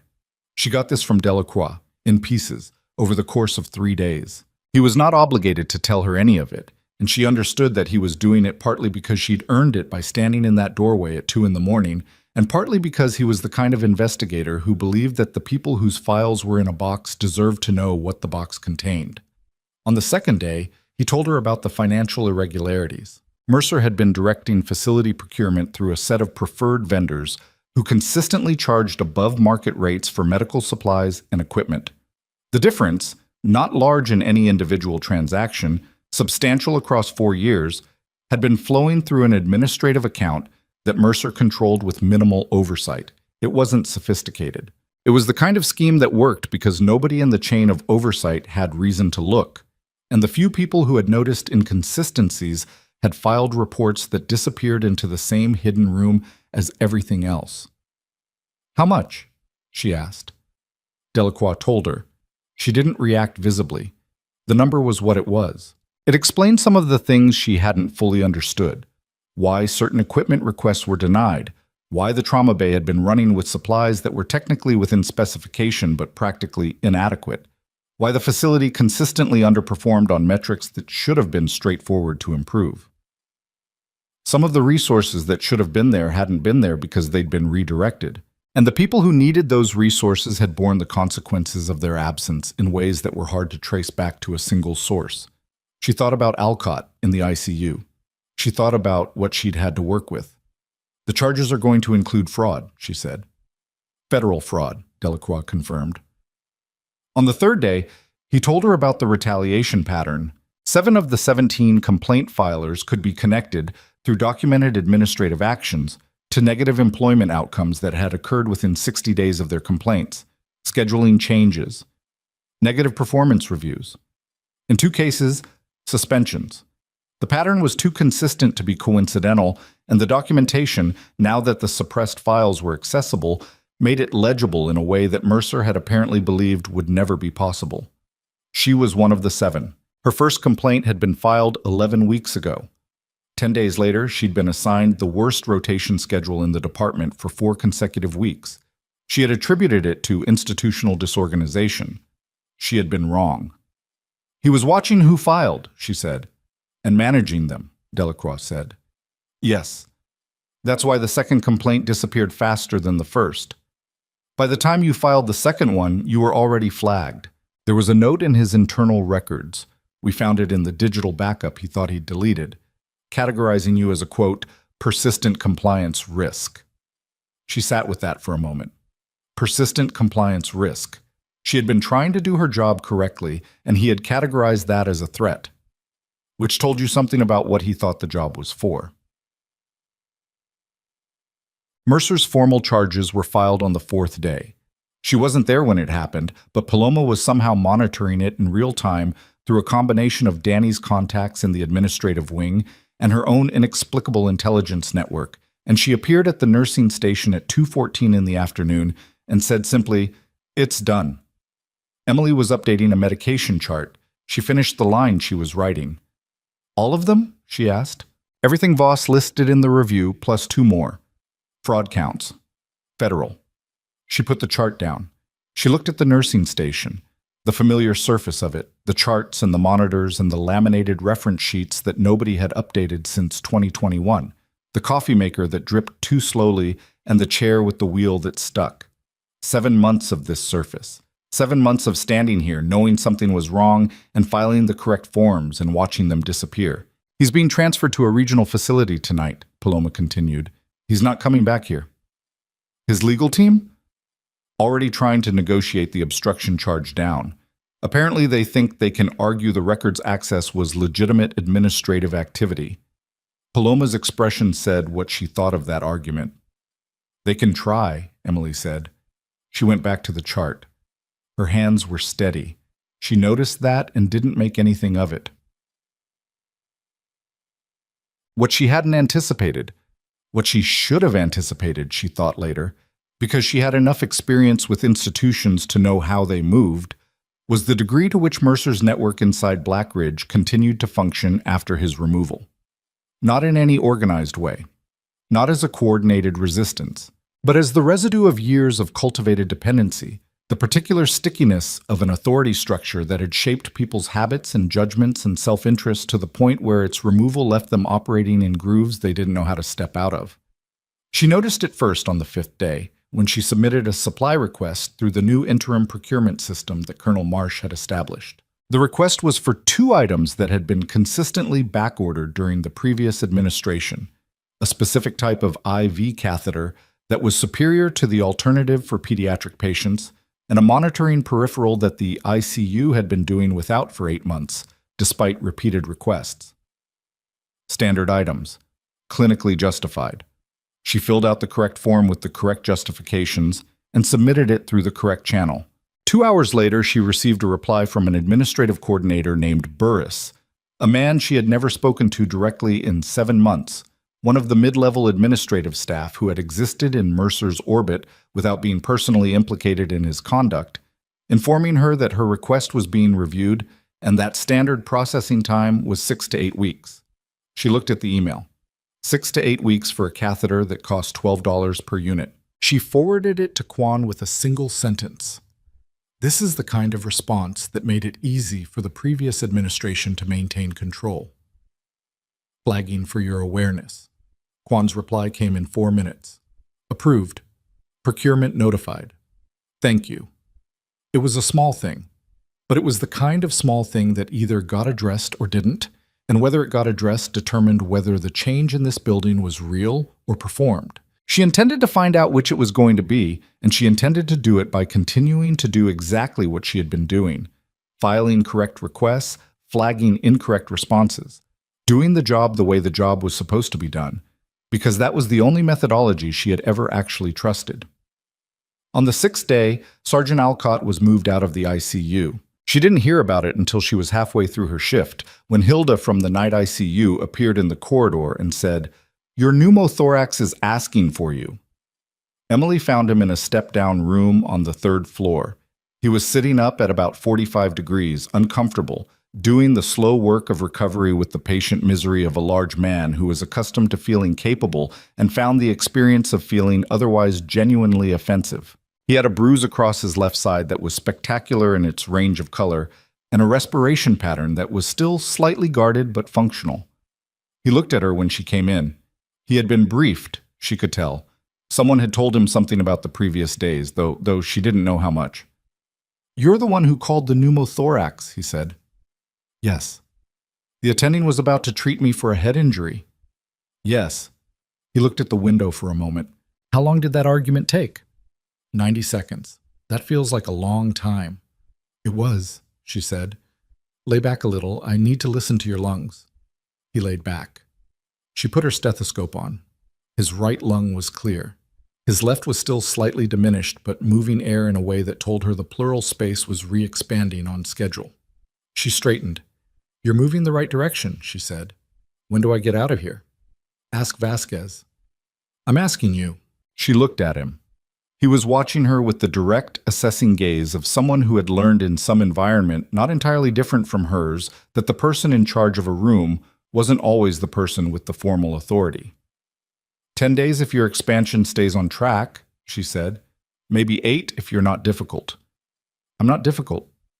You've been difficult twice since I walked in, she said, and I've been here 4 minutes. He made a sound that might have been a laugh. It clearly hurt, and he stopped immediately and put his hand against his side, and she watched his face work through the pain with the expression of someone who would rather do anything than admit the extent of it. Slow breath, she said. Don't fight it. He breathed, slow, controlled, the way people breathed when they'd been taught how to manage pain without showing it. They had that in common, she thought. They had more in common than either of them would probably ever say out loud. She left him to it. On the 8th day, Voss found her. She was in the break room, eating a sandwich she'd been trying to eat for 40 minutes between interruptions. He knocked on the open door, which she appreciated as a courtesy she wouldn't have expected, and came in when she waved at the chair across from her. He looked different than he had in the corridor on the first night, less operational somehow, as if the sustained intensity of the previous week had settled into something more ordinary. He was carrying 2 folders and a paper cup of coffee that he set on the table. The review board completes its process on Friday, he said. I wanted to give you a preview. She set down her sandwich. The formal recommendation is full reinstatement, no conditions. Your suspension is being formally expunged from your employment record, not just reversed, removed entirely, on the grounds that it was an act of retaliation carried out by someone abusing their authority rather than a legitimate disciplinary action. He said this in the same flat manner, but she had learned by now to read the slight differences in his delivery. This one was the voice he used when something mattered. Your complaint files, both of them, are being incorporated into the formal case record against Mercer. They are evidence of the pattern, which means they are now, officially, the thing that helped build the case rather than the thing that got filed and went nowhere. She sat with that. The files she had submitted and watched disappear, twice, were now evidence in a federal case. There's a second element, Voss said. This one is less about the review board and more about a conversation I had yesterday with NAVSEC's Medical Oversight Command. He put his hands around his coffee cup. Your service record has been re-examined in the context of your work here. The recommendation for the soldier's medal, the one that was filed and never resolved, has been reopened. There's a process for that. It's not fast and it's not guaranteed, but it's moving. She looked at him. I'm not telling you to expect anything, he said. I'm telling you it's not lost. She had thought about that medal exactly once in the past 3 years, in the way she thought about certain things, briefly, with deliberate containment, then filed somewhere she didn't need to access. It was not the kind of thing she carried around. The work had been real regardless of whether anyone had put a ribbon on it, but she thought about her CO's face the morning he'd submitted the recommendation. The way he'd said this is right, and we're going to make it right with the particular conviction of someone who believed in the institution's ability to correct its own errors. She had believed that too, at the time. "Thank you," she said. Voss nodded. He picked up his coffee. He was about to stand. "One more thing," she said. He settled back. "The 17 complaint files. The other people." She'd been thinking about this since Delacroix had told her the number. What happens to them? They're being notified individually. Anyone whose employment was negatively affected as a result of the documented retaliation pattern is eligible for review. That process is being handled by JAG in coordination with HR Command. How many of them are still at this facility? Voss considered. 5. And the others? 3 transferred. 4 left the military healthcare system entirely. 1 retired. He paused. 1 was pushed out under circumstances we're still documenting. She thought about the ones who had left, who had made the calculation that the cost of staying was too high and gone somewhere else, or gone nowhere, or decided that the career wasn't worth what it was asking them to pay. She thought about what they'd lost, in concrete terms, not abstract career trajectory, but specific things. Schedules, seniority, the daily experience of doing work they were good at without the machinery of someone's self-interest grinding against them. That wasn't going to be fixed by a review board process. That was the kind of damage that didn't fully reconstitute, regardless of what the record said in retrospect. "I know," Voss said, reading something in her face. "The formal remediation doesn't reach everything." "No," she agreed. "It doesn't." He stood. He picked up his folders. At the door he paused, in the way he had of pausing when he had something to add that didn't quite fit the register of the rest. "You did good work this week," he said. "Not just the mass casualty response. All of it." "I was doing my job." "I know. That's what made it good work." He left. She sat in the break room with the remainder of her sandwich and the particular quiet of a space that had been occupied and was now empty, and she thought about what came next, not in the broad sense, not the weeks or months of institutional reorganization and legal process and gradual normalization, but in the immediate sense. Tomorrow's shift, the patients currently on the floor, the supply request she needed to follow up on, the staffing coverage gap on the weekend that nobody had addressed yet. She ate the rest of her sandwich. She went back to the floor. Mercer's preliminary hearing was scheduled for 2 weeks out at a regional military tribunal facility 60 miles north of Blackridge. She wasn't required to attend. She wasn't planning to. She had given her statement, her documentation was part of the record, and the process would do what the process did without her presence being necessary. She found out the date from Danny, who had apparently developed a compulsive need to monitor the legal calendar and reported updates with the energy of someone following a sports season. 6 charges, he said, appearing at the nursing station on a Tuesday afternoon with the look of someone carrying interesting news. They added 1 more. Conspiracy to obstruct because of the 2 men he brought to the storage room. They're arguing he coordinated that in advance. Did he? Apparently the 2 men were contracted security, off books. He'd been using them for... Danny paused, reviewing what he knew. Various things. Over a period of about 2 years. The contracts were buried in the procurement records under a different category. The same procurement system. She thought about the $12 catheters. She thought about what had been purchased and what had not been purchased, and where the difference had gone. 7 charges, she said. Potentially 8. The investigation found a communication between Mercer and one of the preferred vendors that suggests the procurement irregularities were partly in exchange for... He stopped. I don't know how to say this in a way that sounds like I'm not making it up. Try. In exchange for information about staff, about what staff were doing, what they were saying, the vendor had a delivery driver who made regular runs to the facility. Apparently he was also... Reporting back. Yeah. She looked at the nursing station, at the familiar surface of it. Someone was feeding him information from inside, she said, and he paid for it through the procurement contracts. That's what it looks like. 8 charges: assault, obstruction, falsification, abuse of authority, fraud, conspiracy, and now, what would that be exactly? Corruption. Procurement fraud connected to an informal intelligence operation run against his own facility's staff. She had known, at some level, that Blackridge was not healthy. She had known the complaints disappeared. She had known the pattern of retaliation was not accidental. She had not known the full architecture of it, had not understood that what she'd been working inside was not just one man's bad behavior, but a constructed system that had been built deliberately, layer by layer, over years, specifically to make the people who noticed it unable to do anything about it. She'd been right about something being wrong. She'd been wrong about the scale. "Danny," she said. "Yeah." "Go back to work." He went. She stood at the nursing station and looked at the wall across from her where someone had put up a printed schedule that was already outdated, and a health bulletin from 3 months ago, and a handwritten note reminding staff to restock the secondary crash cart after use. Ordinary things. The ordinary maintenance of a place where people came because something was wrong and needed to be made, if not right, then at least less wrong. She had come here to do this job. She had done it as well as she could, under conditions that had been actively designed to prevent her from doing it. She picked up a chart. She went to check on her patients.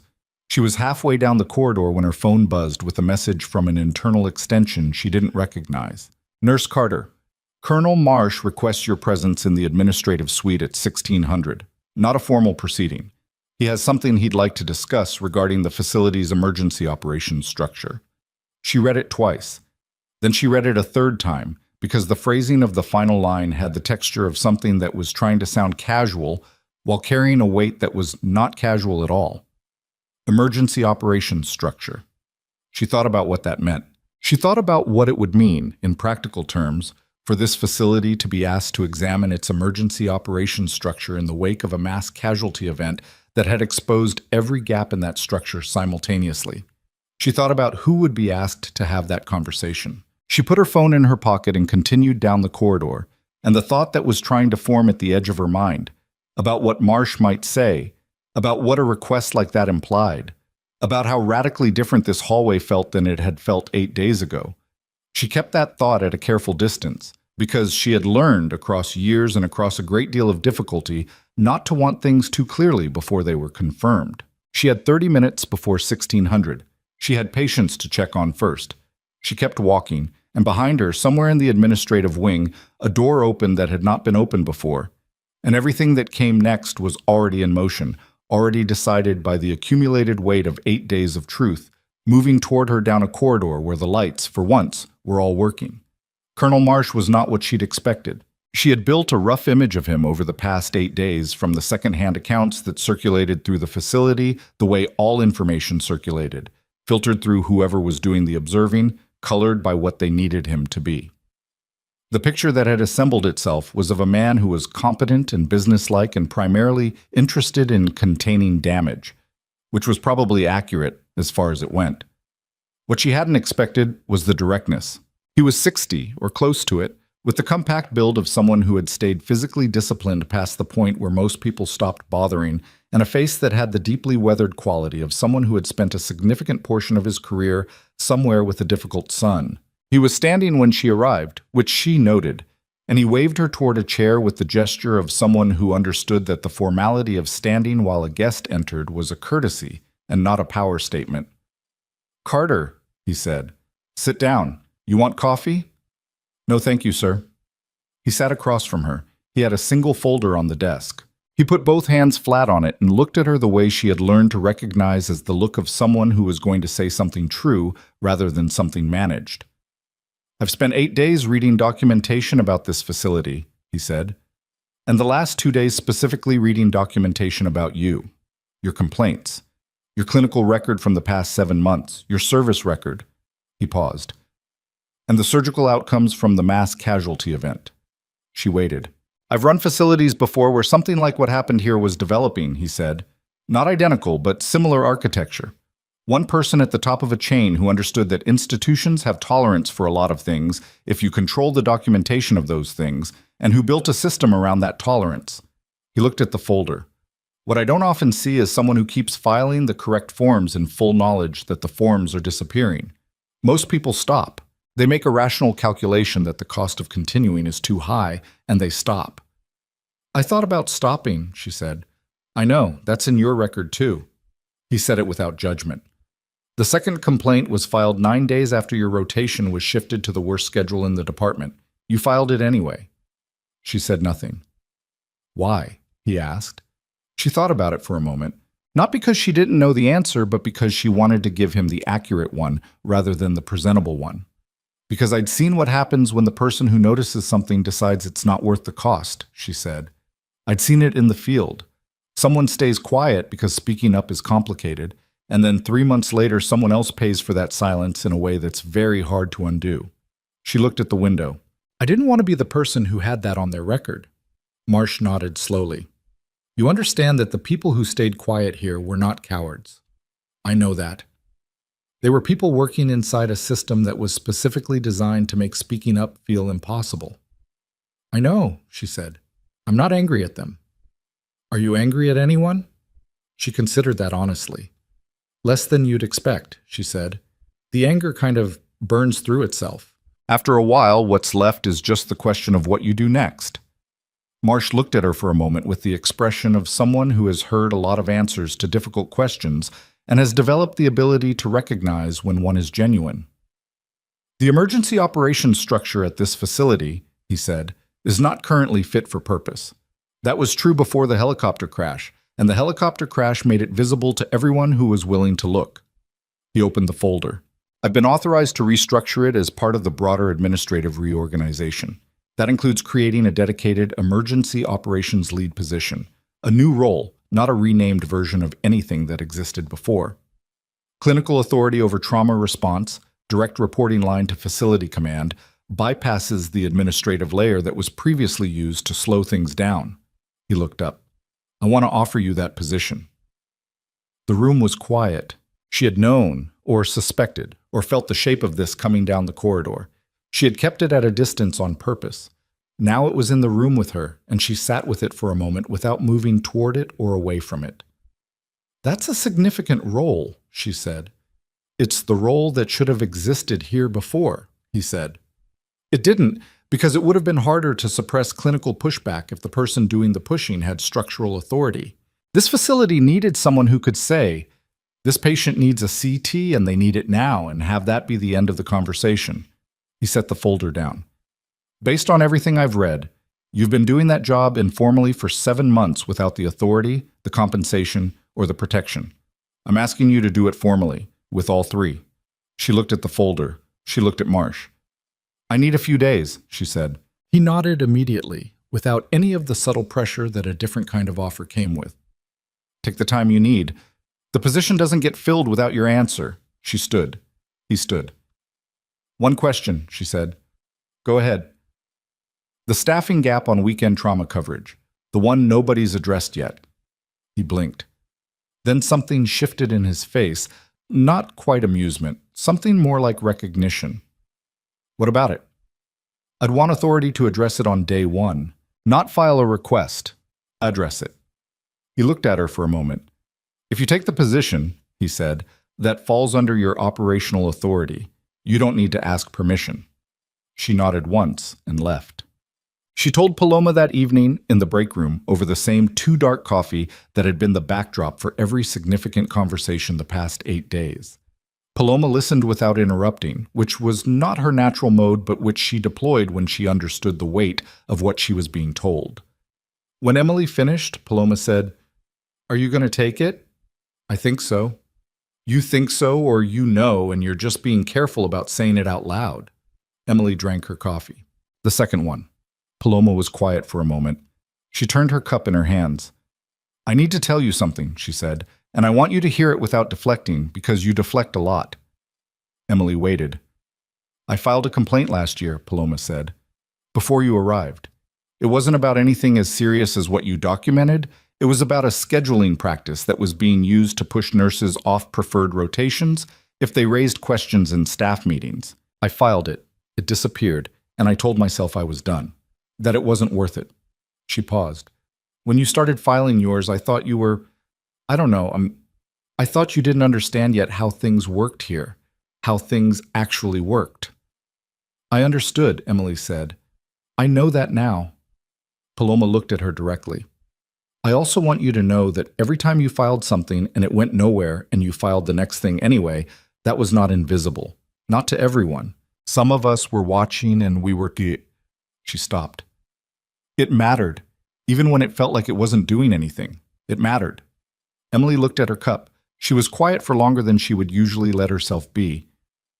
Thank you, she said. Paloma nodded. She picked up her coffee. She did not make more of it than that, which was one of the things Emily valued most about her.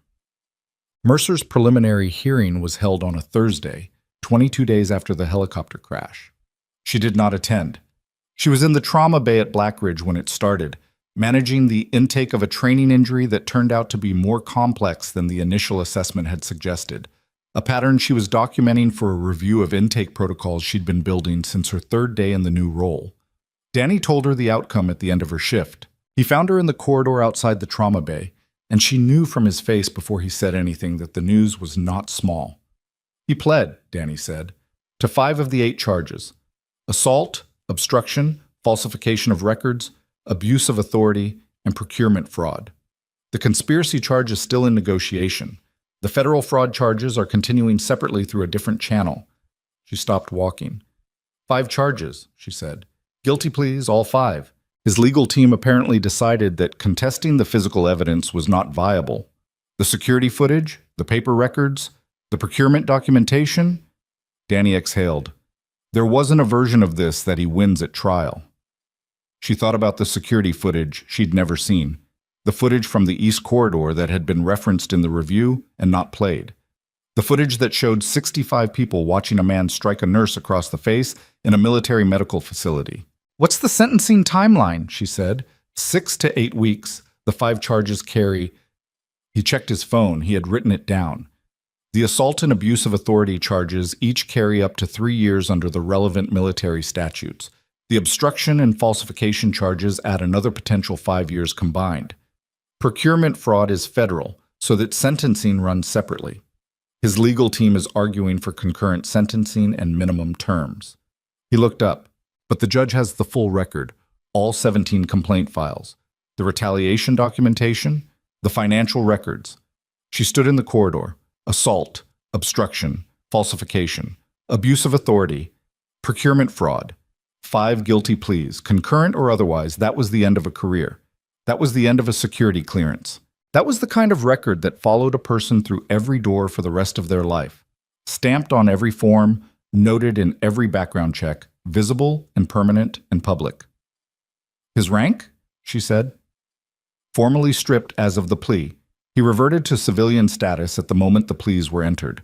No pension entitlement under the terms of the misconduct finding. Danny put his phone away. He's going to serve time, Emily. Actual time. The minimum, probably, but he's not walking out of this. She nodded. She looked down the corridor. She had never wanted to destroy him. She had wanted him to stop. She had wanted the system to respond correctly to documentation of harm because she believed, had always believed, even when the evidence against it was substantial, that systems could be made to respond correctly if the documentation was complete enough and the persistence lasted long enough. She had filed the forms. She had held the doorway. She had photographed the room. She had not expected it to feel like this exactly, not triumphant, not resolved in any clean way, more like the particular exhaustion that came at the end of something difficult that had been worth doing. A weight set down, not dramatically, just quietly placed on a surface after a long carry. Go home, she said to Danny. You always say that. You're always still here. He almost smiled. He went. The formal commendation ceremony was not her idea. She would not have chosen it.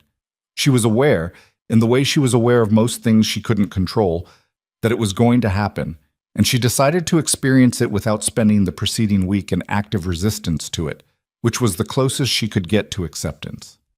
It was held in the facility's main assembly space on a Friday morning, 5 weeks after the crash. Colonel Marsh ran it. Voss was present at the audience, in civilian clothes, which she noted. Quan was in the front row.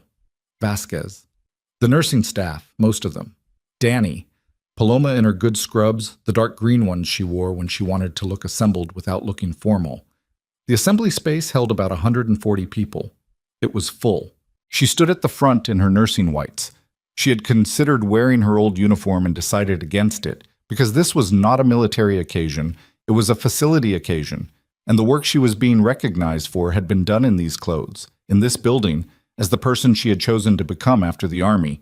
And she listened to Marsh read the official language of the commendation, and she kept her hands still at her sides and her breathing even. He read her service record, all of it, the parts she had never mentioned, the deployments and the qualifications and the 14 casualties, and the medal recommendation that had been lost in a paperwork irregularity for 3 years. He read it in the flat official voice of a man presenting facts for the record, and the room got very quiet in the way of a room full of people who are recalibrating something. She heard Quan exhale. She didn't look. Marsh said, Nurse Carter's actions on the day of the training accident prevented the deaths of at minimum 2 service members and materially improved the outcomes for a third. She performed these actions under suspension after being physically assaulted by a superior officer with full knowledge of the administrative risk she was accepting. She then stood in a doorway at 2 a.m. and held a position that preserved critical evidence for a federal investigation. He paused. She did all of this without asking for recognition or assistance, without announcing her qualifications, and without leveraging her service history for protection or advantage. He looked up from the paper. She just did the work, he said. That's what this commendation is for. She accepted the formal document and the handshake and the institutional language about extraordinary service and exemplary conduct, and she thanked Marsh in the few words she'd prepared, and she meant them. And none of it felt as uncomfortable as she'd anticipated. What she hadn't anticipated was Paloma. When the formal portion concluded and the room moved from ceremony into the looser noise of people talking and the catering table at the side being approached, Paloma came to stand beside her. She didn't say anything for a moment. She just stood there in her dark green scrubs, with her arms crossed and her eyes slightly bright, looking at the room. They're going to remember this, Paloma said finally. Not just the commendation, the other part. The part where you filed things that disappeared and you filed the next one anyway. Emily looked at the room. At the staff she worked beside every day, Marco with his precise hands, Hilda from the night ICU who had come in on her day off, the 2 young nurses who had started 3 weeks ago and who had never known Blackridge under the previous administration, who would come up in a facility shaped differently than the one she'd walked into 7 months ago. I wasn't trying to make a point, she said. I was trying to do the job. I know, Paloma said. That's what made it a point, I said. She walked the East Corridor alone at the end of that day. She did it deliberately, consciously, because she was aware that she was the kind of person who didn't always make space for the things that mattered unless she did them deliberately. She had made space for a lot of clinical precision over the years, for tactical efficiency, for the mechanics of survival in difficult environments. She was still learning how to make space for the other things. The corridor was its ordinary self. Fluorescent lights, linoleum, the distant sounds of a facility running its evening rhythms. A tech she didn't know well moved past with a cart and gave her a nod. An overhead announcement for a consult. The smell of institutional cleaning solution and the underlying smell that no amount of cleaning fully eliminated. She stopped at the place. She knew the place because she had walked past it every day for 7 months without looking at it directly, the way you developed habits of not looking at certain things. The section of wall near the supply corridor junction where she had hit it 22 days ago with her head turned sideways from the force of something she had not expected and should not have had to expect. She looked at it now. Wall, painted concrete, scuffed in a few places. A light fixture above it doing what light fixtures did. She had stood here 7 months before this moment. 7 months of walking this corridor with her badge and her stethoscope and the knowledge of everything she knew, and she had been less in this building than she actually was. Not because she didn't know her own value. She had never fully lost that, not even in the worst of the 7 months, though there had been days when it was harder to access. But because the structure around her had been built to make her smaller than she was, and she had spent a great deal of energy navigating that structure rather than dismantling it. She had tried to dismantle it, in the end, with forms, with documentation, with the particular stubbornness of someone who had been trained to hold positions under difficulty and had applied that training to a bureaucratic front she'd never expected to need it for. It had not been elegant. It had been costly in ways she was still accounting for. The 7 months of her life. The 2 complaints filed and disappeared. The rotation schedules. The mornings she had come into work knowing the environment was hostile and going in anyway because the alternative was ceding ground she had not lost in harder places. She didn't regret any of it. That surprised her, a little. She'd expected to find something in the accounting that she wished she'd done differently. But what she found, standing at this particular piece of wall in the corridor where it had all concentrated into one visible, documented moment, was something more like clarity. The recognition that the path had been what it was, and she had moved through it the way she knew how to move through difficult terrain, not without cost, not without stumbling, but forward.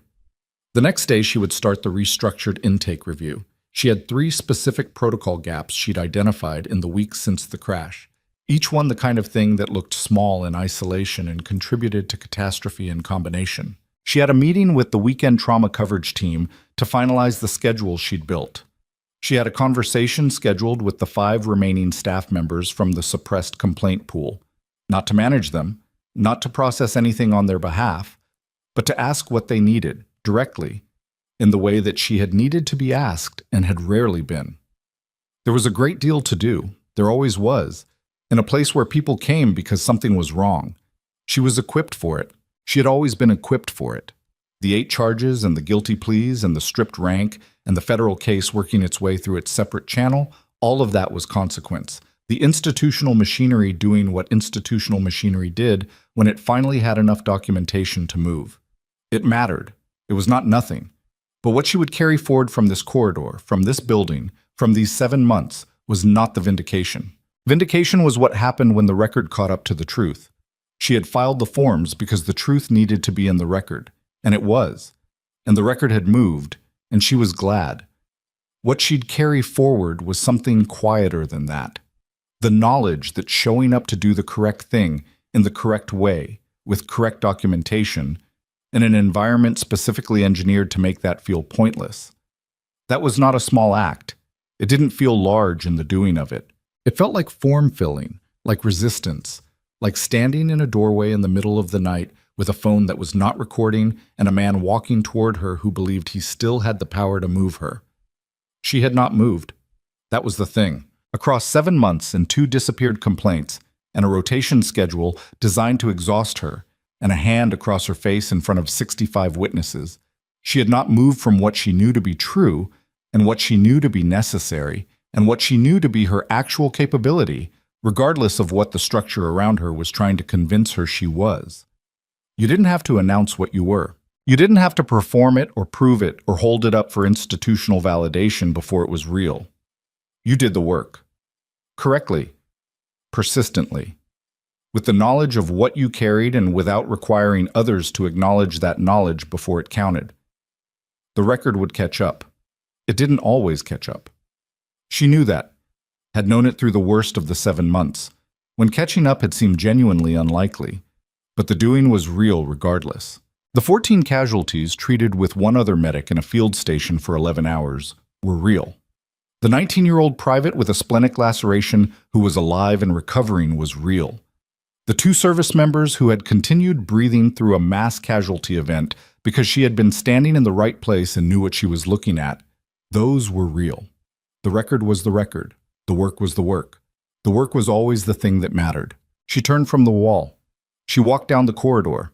Around her, Blackridge Medical Center ran its evening, monitors beeping their steady rhythms, doors opening and closing, the particular compressed energy of a place that held human fragility every hour of every day and kept moving forward anyway.